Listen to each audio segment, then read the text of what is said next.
हरियाणा में क्यों हारी कांग्रेस? हनुमान बेनीवाल ने 3 कारण बताते हुए आला कमान को दी बड़ी सलाह। हरियाणा में अकेले विधानसभा चुनाव लड़कर हारने वाली कांग्रेस को इंडिया गठबंधन के सहयोगी दलों ने महाराष्ट्र, झारखंड और दिल्ली में एक साथ लड़ने के लिए अपनी रणनीति पर पुनः विचार करने की सलाह दी है। हरियाणा विधानसभा चुनाव में कांग्रेस को हार 3 कारणों से मिली है। पहला कारण कांग्रेस पार्टी से मुख्यमंत्री के दावेदारों और विशेषकर एक परिवार का अति उत्साह होना है। दूसरा कारण उनका घमंड है। तीसरा और सबसे बड़ा कारण इंडिया गठबंधन के अन्य दलों के साथ मिलकर चुनाव नहीं लड़ना है। यह बयान राष्ट्रीय लोकतांत्रिक पार्टी के सुप्रीमो और सांसद हनुमान बेनीवाल ने मंगलवार को देर रात एक्स पर अपनी एक पोस्ट के जरिए दिया है। किसान दलित युवाओं को निराशा हाथ लगी। कांग्रेस के 4 दिग्गज नेताओं को टेक करते हुए बेनीवाल ने आगे लिखा, लोकसभा चुनाव में जब इंडिया गठबंधन से जुड़े सभी राजनीतिक दलों ने मिलकर चुनाव लड़ा तो एनडीए ने हाँफते हाँफते अपने सरकार केंद्र में बनाई, मगर हरियाणा विधानसभा चुनाव में गठबंधन के दलों के साथ कांग्रेस ने रुचि नहीं दिखाई और आज ये परिणाम देखने को मिला है। जबकि हरियाणा का किसान, जवान और दलित भाजपा की नीतियों के शासन के खिलाफ था, लेकिन कांग्रेस पार्टी की एक राय और एक साथ होकर चुनाव नहीं लड़ने की वजह से फिर हरियाणा के किसानों, दलितों और युवाओं को निराशा हाथ लगी। हालांकि लोकतंत्र में जनता का निर्णय सर्वोपरि है, मगर फिर भी कांग्रेस पार्टी के आला कमान को अब गंभीरता से सोचने की जरूरत है।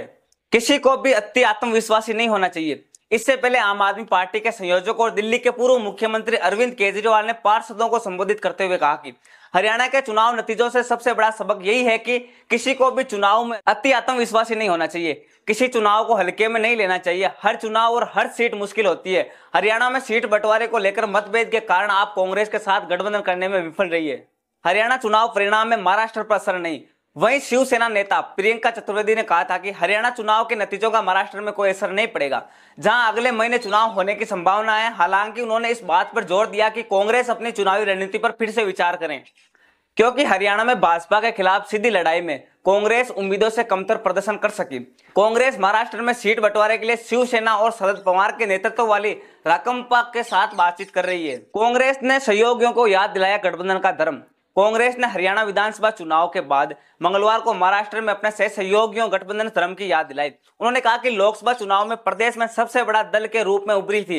रमेश ने कहा, मैं याद दिलाना चाहता हूं कि लोकसभा चुनाव में महाराष्ट्र में कांग्रेस पहले स्थान पर थी।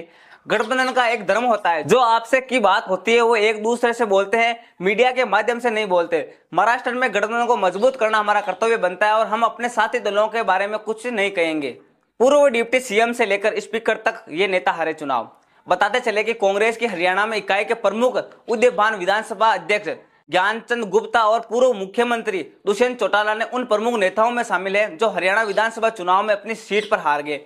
इंडियन नेशनल लोकदल के नेता अभय सिंह चौटाला और भाजपा के भव्य बिश्नोई भी हारने वालों में शामिल है। अन्य प्रमुख हारने वालों में हरियाणा भाजपा के पूर्व और बादली से भाजपा उम्मीदवार ओपी धनखड़, हरियाणा के पूर्व वित्त मंत्री और भाजपा उम्मीदवार कैप्टन अभिमन्यु, इनेलो के दिग्विजय चौटाला और निर्दलीय उम्मीदवार रणजीत चौटाला भी शामिल है। इसके अलावा नायब सिंह सैनी सरकार के 10 में से 8 मंत्री भी चुनाव हार गए।